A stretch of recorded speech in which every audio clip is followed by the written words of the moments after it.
So in my previous video, I discussed what is GHI, Global Hunger Index, how is it calculated, and is it really worthy to compare previous year's ranking with this year's ranking or any other year's ranking? In this video, I would be more specific about India's GHI ranking, as you read on hundreds of other portals that India's ranking slipped from 55 in 2014 to 102 in 2019. So I would be discussing, has it actually slipped? Let's find out. So before just jumping onto a conclusion, I would like to ask you guys, how do you compare things? I'm not just specific about rankings, how do you actually compare two things on some set of parameters, right? And what if those parameters were changed? Which actually happened. In 2014, that is before 2015, the GHI score was calculated on mere two parameters, which were undernourishment and child mortality. After 2015, two more parameters were added, which were stunting and child wasting. In all, there were four parameters. So that doesn't justify, right, the comparison before 2015 with 2019. That doesn't justify that much, right? The other reason, data coverage. Data coverage in sense, let's say in 2014, the UN agencies, WHO and UNICEF, generated data from 60% of the population of India. Let's just talk about India. They just calculated and they did surveys for 60% of the population. But in 2019, the population they covered was 80%. That can be less or more. I mean, it can be the other way around as well. But what I mean to say here is, data coverage at that moment of time was not same with this year's data coverage, right? So this again doesn't justify the comparison of two rankings. We are reading these headlines. In 2014, India's ranking was 55, and in 2019, India slipped to 102. So does that comparison really make sense? No. Third reason, the third most striking reason is, the ranking is relative. While I say relative, it means in comparison to other nations. The score is absolute.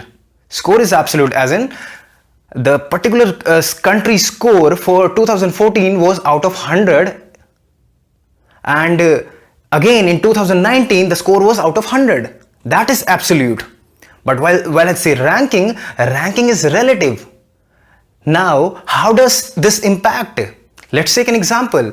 Suppose I say in 2014 chilliest state in India was Punjab. While I had the facts that I didn't include Jammu and Kashmir and let's say Himachal. I didn't include those two states because I didn't get reports from those states.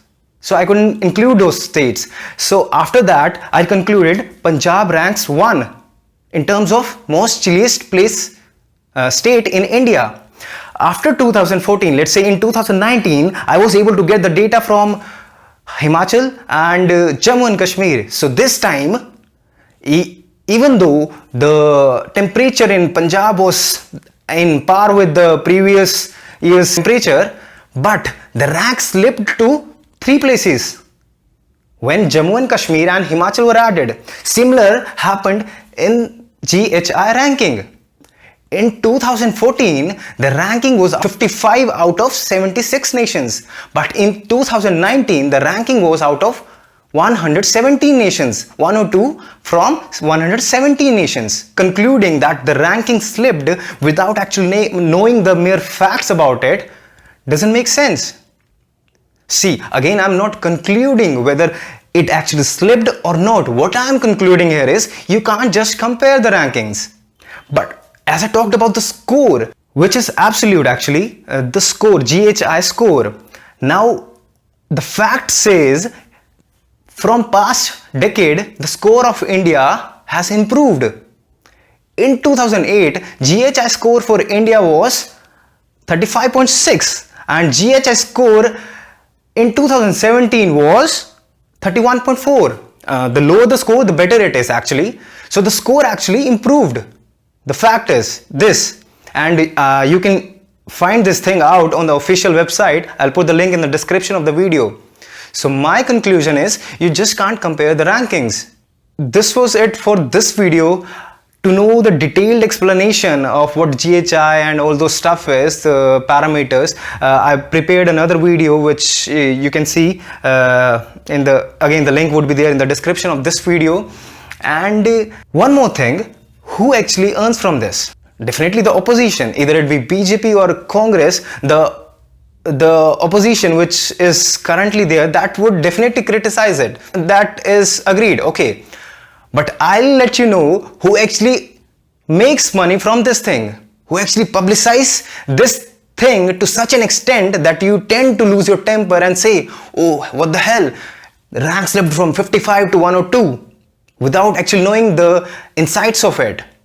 What I feel is half knowledge is most dangerous. So either be ignorant or just know the full insights of it. So this was it for this video. To know who actually earns from it, I'll prepare another video. So make sure to subscribe to this channel so that you get notified when I put another video. And if you liked this video, make sure to hit the like button and share it to your circle so that they also are aware of the facts. And till then, bye bye.